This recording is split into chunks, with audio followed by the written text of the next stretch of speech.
Everyone, Raj civil service online YouTube channel पर आपका स्वागत है। आज हम करेंगे एमपीपीएससी की यूनिट नंबर 10 के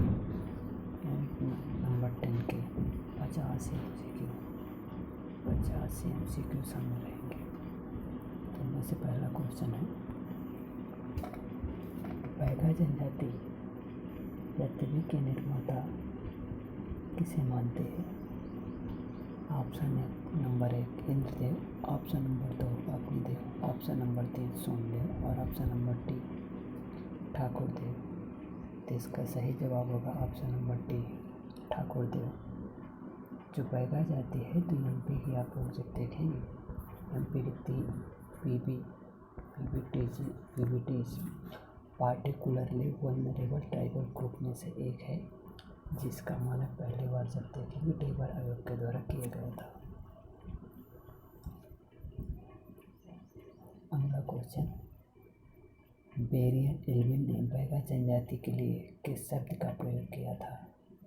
ऑप्शन नंबर 1 आदिवासी, ऑप्शन नंबर 2 जादूगर और ऑप्शन नंबर सी वनवासी और ऑप्शन नंबर डी पिछड़े। तो इसका राइट आंसर होगा ऑप्शन नंबर बी वनवासी, सी वनवासी। संसार के सबसे अधिक गुदना एसटी समूह कौन सा है? गोंड, बैगा, कोरको, भेल, कोरको, को। इसका राइट आंसर होगा ऑप्शन नंबर बी बैगा।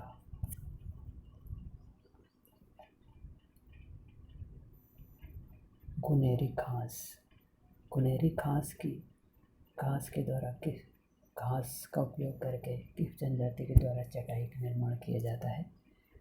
तो इसका सही जवाब होगा ऑप्शन नंबर 1 बैगा। बैगा जनजाति में किस देवी को वन देवी के नाम से जाना जाता है? तो इसका सही जवाब होगा ऑप्शन नंबर खेर माता, ऑप्शन नंबर 2 धनी बाई, ऑप्शन नंबर 3 बिजारिन भाई और ऑप्शन नंबर डी काजल माता। तो इसका सही जवाब होगा ऑप्शन नंबर बी धनी बाई। जो धनी बाई रहती है तो वन की देवी कहलाती है, जबकि खेर माता जो रहती है तो गांव की सीमा की सुरक्षा करती है।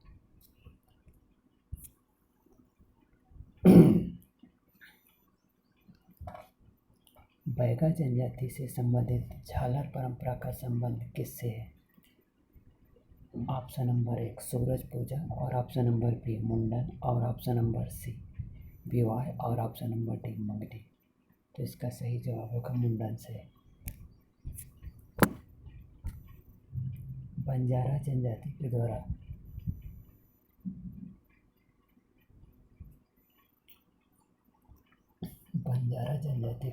अपने घरों के समूह को किस नाम से पुकारा जाता है? टोला, बादल, मड़ई, सहराना।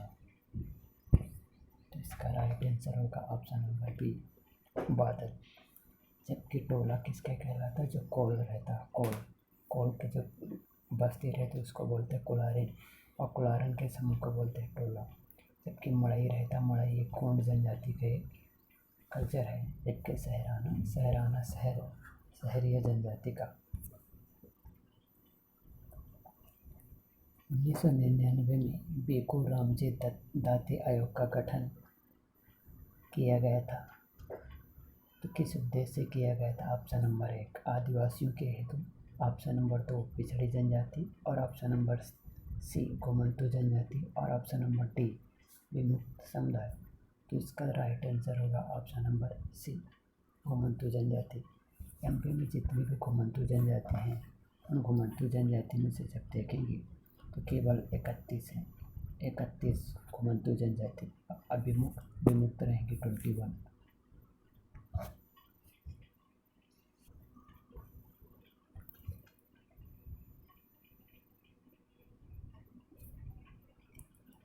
निम्नलिखित में से कौन से एक जनजाति देह व्यापार से संबंधित नहीं है? भेड़िया, बछड़ा, सांसी, कालबेलिया। तो इसका सही जवाब होगा ऑप्शन नंबर डी, कालबेलिया। ये तीनों जाति जब भेड़िया होती है तो भेड़िया ये रहती है सागर में, बछड़ा रहती है मंदसौर के आसपास। और प्रोस्टिट्यूशन से रिलेटेड किस दृष्टिकोण से है?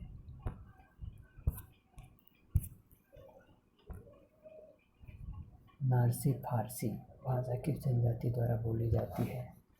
Option number 1 Kanjar, option number B Oraon, और ऑप्शन नंबर सी परधी, और ऑप्शन नंबर डी पनिका। तो इसका राइट आंसर होगा ऑप्शन नंबर 1 कंजर जनजाति। किस एक जनजाति को चारवाहा जनजाति के नाम से भी जाना जाता है? Option number 1 Kanjar, option number 2 Pardhi, option number 3 Dhangar, और option number D Oraon. The right answer होगा धनगर। विमुक्त जनजाति दिवस कब मनाया जाता है? ऑप्शन नंबर 1 9 अगस्त, ऑप्शन नंबर बी 15 नवंबर, और ऑप्शन नंबर सी 26 अगस्त, और ऑप्शन नंबर डी 31 अगस्त। इसका राइट आंसर होगा ऑप्शन नंबर डी। जो विमुक्तु जनजाति हैं और घुमंतु, तो विमुक्तु जनजातियों की संख्या एमपी में 21, जबकि घुमंतु जनजातियों की संख्या है कितनी? 30। टोटल कुल जनसंख्या है इसकी 51। वहीं 15 नवंबर को मनाया जाता है। क्या मनाया जाता है? 15 नवंबर को 2022 मनाया जाता है गौरव दिवस।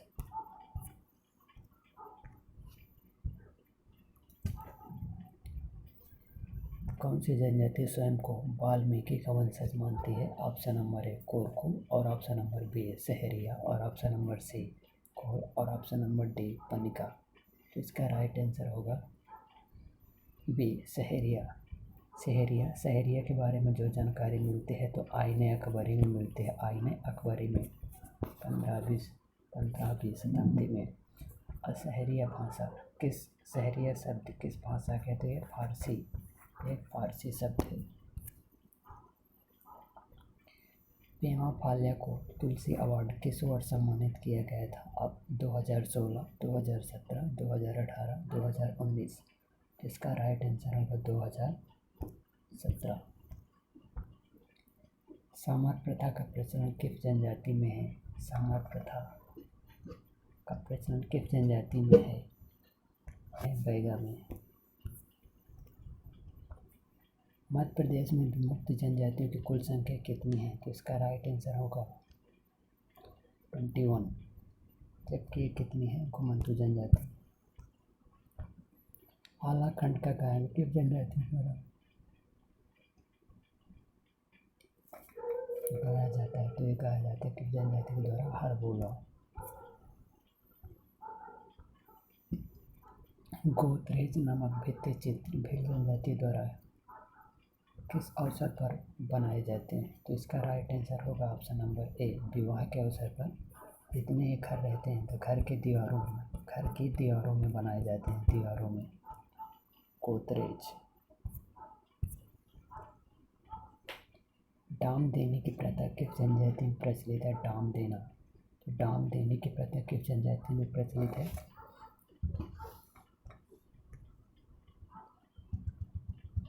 देने की प्रथा किस जनजाति में प्रचलित है? तो ये प्रचलित है किसमें? कोरकू में। कोरकू जनजाति में ये धनुष रहती, तो धनुष का जैसे अगला वाला भाग रहता है यहाँ। इस जनजाति इस क्षेत्र को बोलते हैं बिलादी, जबकि इस क्षेत्र को बोलते हैं कमेटी, और इसी को बोलते हैं डाम देना। महलून के पत्तों का उपयोग व संग्रहण किस जनजाति के द्वारा किया जाता है? इसका राइट आंसर होगा ऑप्शन नंबर ए बैगा जनजाति के द्वारा। टालमी ने भील जनजाति के लिए किस शब्द का प्रयोग किया? तो टालमी तो किस शब्द का प्रयोग किया था? तीरंदाजी।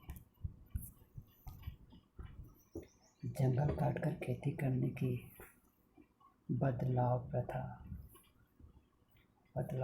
किस जनजाति में प्रचलित है? ये प्रचलित है कोरकू जनजाति में। भील जनजाति द्वारा चांदी का बना हुआ आभूषण क्या कहलाता है? उसको बोलते हैं झेला। भील शब्द का प्रयोग सर्वप्रथम किसके द्वारा किया गया था? भील शब्द का प्रयोग किसके द्वारा किया गया था?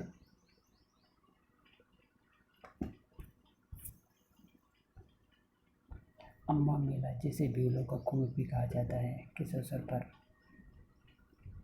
लगता है? अम्बा मेला तो लगता है अमावस को। किस अमावस को मनाया जाता है? चैत्र अमावस को। चैत्र अमावस को लगता है कौन? अम्बा माता का मेला। जो अम्बा माता का मेला होता है तो किस लगता है? तो राजस्थान के जिला और एमपी के बॉर्डर में लगता है अम्बा माता का मेला। कमेटी किस जनजाति में मुखिया के लिए प्रयोग किया जाता है? तो कमेटी किया जाता है भीलों में। भीलों में मनाया जाता है गोदरेज। भीलों में कार्य किया जाता है झाला। किस जनजाति के द्वारा स्वयं को कोइतर भूतिया कहलाती है? तो कहलाती है गोंड।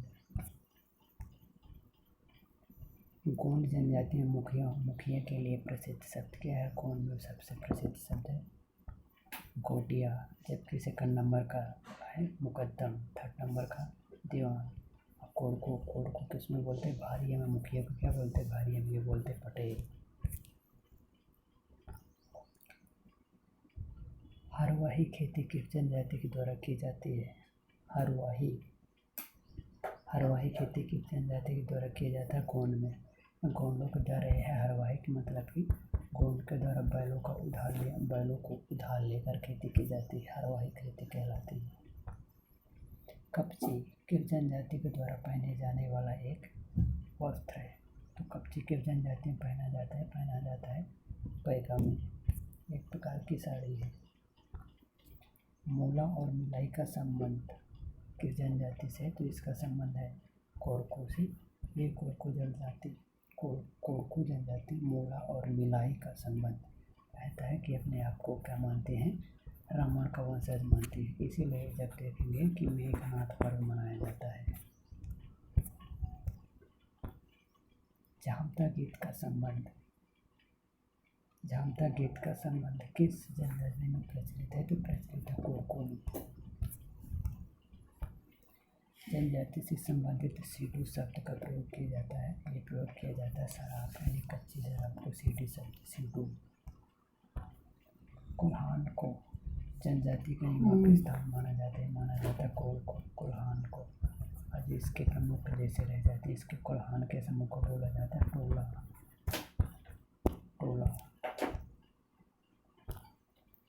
मध्य प्रदेश में कोल जनजाति का परसेंटेज कितना है? तो कोल जनजाति का परसेंटेज है 7.6%।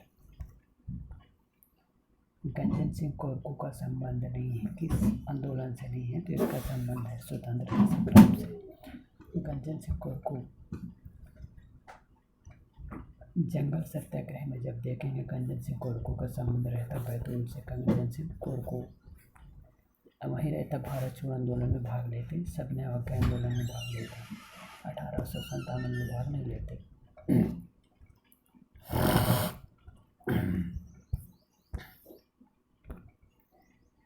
भीमा नायक ने 1857 की क्रांति में नेतृत्व किस स्थान से किया था? ऑप्शन नंबर 1 खंडवा और ऑप्शन नंबर बी खरगोन और ऑप्शन नंबर सी सेंधवा और ऑप्शन नंबर डी बड़वा।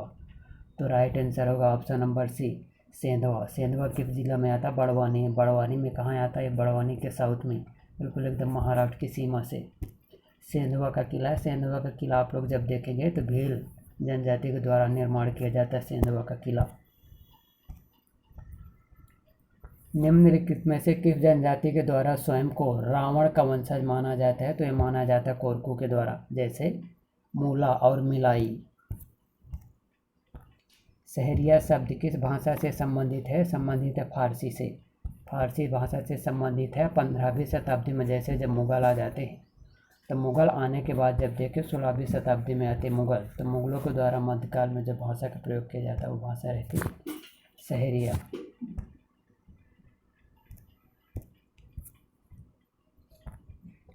घोड़ा डोंगरी नामक सत्याग्रह किस जिले से संबंधित है? तो घोड़ा डोंगरी ये संबंधित था बैतूल से।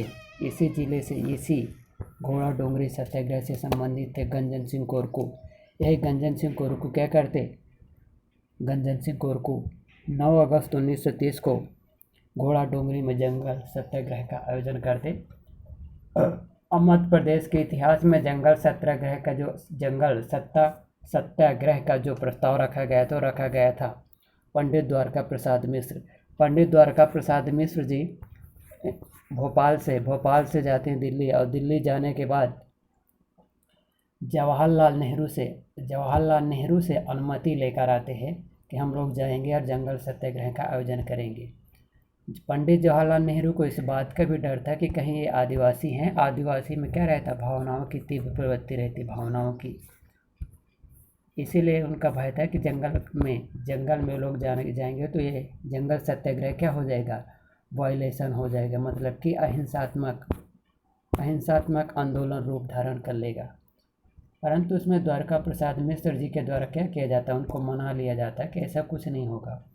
फिर बाद में जैसे जब आते हैं तो 9 अगस्त और 22 अगस्त को जब देखेंगे तो जंगल सत्याग्रह की शुरुआत की जाती है। तो घोड़ा डोंगरी बैतूल की एक वर्तमान में तहसील है घोड़ा डोंगरी। ये भील विद्रोह कब हुआ था? ये हुआ था 1820 में। 1930 में सिवनी में जो टूरिया जंगल सत्याग्रह हुआ था तो इससे संबंधित है टूरिया जंगल सत्याग्रह तो संबंधित है दुर्गा शंकर मेहता। ये हुआ था जुलाई में। सीताराम कंवर का संबंध किस जनजाति से संबंधित है? भील से। और कब भूमिका निभाए थे? 1857 में इंदौर से भूमिका निभाए थे। दिलीप सिंह भोरिया का संबंध किस जिले से? दिलीप सिंह भोरिया का संबंध है क्या मंत्री हैं विधानसभा के सदस्य, तो धार से। अगरिया शब्द का प्रकाशन किस वर्ष किया गया था? 2017 में।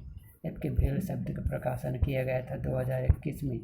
गोंड शब्द का प्रकाशन किया गया था 2019 में। गोंड शब्द का प्रकाशन किया गया था 2021 में।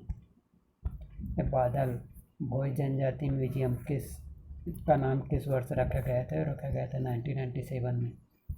1954 में इसकी स्थापना हो जाती है छिंदवाड़ा में। फिर 1975 में इसका नाम हो जाता है राज की संग्रहालय। फिर 1997 में इसका नाम हो जाता बादल भोई संग्रहालय। ये बादल भोई संग्रहालय क्या है कि भारिया जनजाति की जितनी भी कल्चर होगी, कल्चर से संबंधित जितने भी साक्ष्य होंगे ये छिंदवाड़ा में मिलेंगे। हालांकि वर्तमान में इसका जो ट्रांसफ़र कर दिया गया, कहाँ कर दिया गया? 1964 में इसका ट्रांसफ़र कर दिया गया है। 1964 में इसका ट्रांसफ़र किया गया भोपाल। एमपी में आदिम जाति अनुसंधान विकास संस्थान की स्थापना कब हुई थी? 1954 को। शंखनाद योजना की शुरुआत किस वर्ष हुई थी? तो हुई थी 1997 में। और इसका जो संबंध है ये है एजुकेशन से। वंदन योजना की शुरुआत किस वर्ष हुई थी? तो हुई थी 2019। भारत ज्योति सम्मान से किस व्यक्ति को सम्मानित किया गया था जमुना देवी। मध्य प्रदेश के विधानसभा के पहली महिला विपक्ष के नेता बनने वाली जमुना देवी थी। 1968 से 68 में ये क्या रहती? पहले लोकसभा से सदस्य रहती, फिर राज्यसभा के सदस्य रहती, फिर आगे चल के विधानसभा में विपक्ष के नेता बनती।